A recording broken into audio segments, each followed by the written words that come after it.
posted a video yesterday showing a man at a London protest lying on the floor bleeding from a head wound given to him by a big brave police constable and his baton. But yet I was disgusted to see in the mainstream media either no mention of this at all or a mention which made it sound like it was the man's fault. So of course I want to set this straight.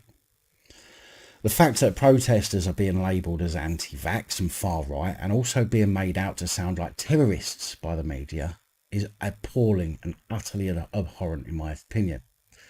The Daily Mail, for example, ran with a story that failed to mention the man having his head smashed in at all, instead focusing on trying to make the protesters, who are simply engaged in their right to hold government to account, sound like terrorists by saying that the messaging service being used to organise the events is the same messaging service used by IS extremists.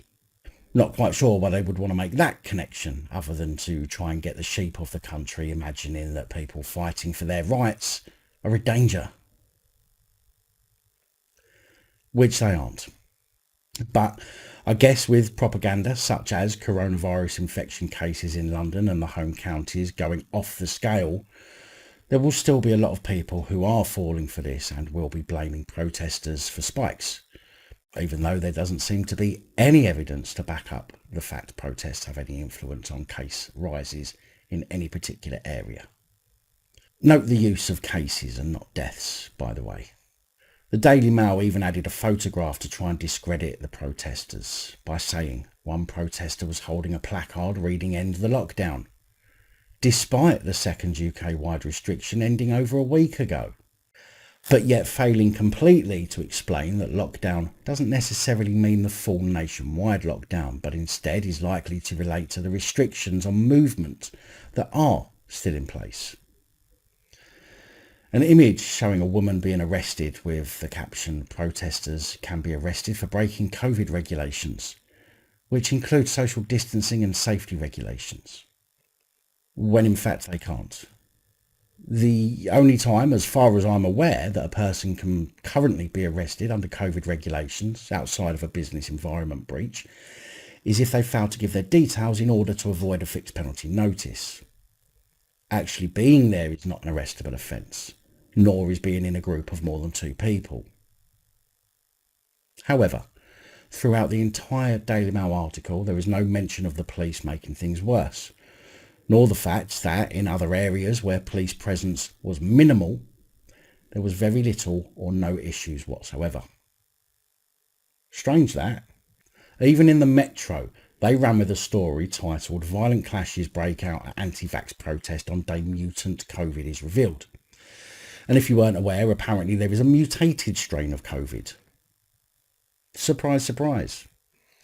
Which means that any vaccine now would be pretty much pointless and or useless anyway, at least for the foreseeable future. But going back to the protest issue, the Metro said that almost a dozen people were arrested, with police saying that a number of individuals became violent during Monday's gathering and 11 were arrested for a variety of alleged offences, including breach of COVID-19 regulations, Public Order Act offences and assaulting an emergency worker. Well, it must have been that lad who threw his head at the coppers' crowd control baton. The group are said to have marched to a number of different locations, including Victoria Street, where 2 members of the public entered a business premises and were arrested for breaching coronavirus regulations, said the Metropolitan Police. Although I'm not quite sure at this time what restrictions they could have breached to be arrested, and I'm also not sure why they were arrested, as it's an offence which is punishable by a fixed penalty notice, not an arrest. But now we come to the bit that sickened me the most. The Metro said one man who became violent and was detained on suspicion of assaulting an emergency worker was taken to hospital under police custody after suffering a head injury when he was struck by a baton. Now I have to be honest, as you know I always will be, and if you know differently to me then please do let me know in the comments, but I didn't see the guy who got beat with a baton being aggressive. Yes, people are being passionate about the cause, but for something to warrant a smack in the head with a police baton must be something very serious, such as maybe going for somebody with a blade, and not simply because you're trying to be heard. The way the sentence was written in the Metro makes it seem like the guy was beating the shit out of a copper and then got battered, when clearly, in my opinion, that's not the case from the footage that I've seen.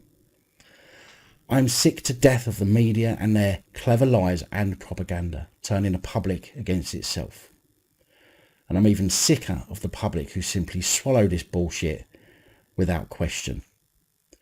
If you can't see what BS the media is filling your minds with, then you are part of the bigger problem. And it's you who will suffer later on, wondering just how things turned out the way they did for you and your children. Big thank you to channel supporters, especially these guys. Your support enables me to continue putting out content. Don't forget to like, share, comment and subscribe. Let me know your thoughts, as I know many of you will. And until next time, stay safe, look after each other, film the police and other officials.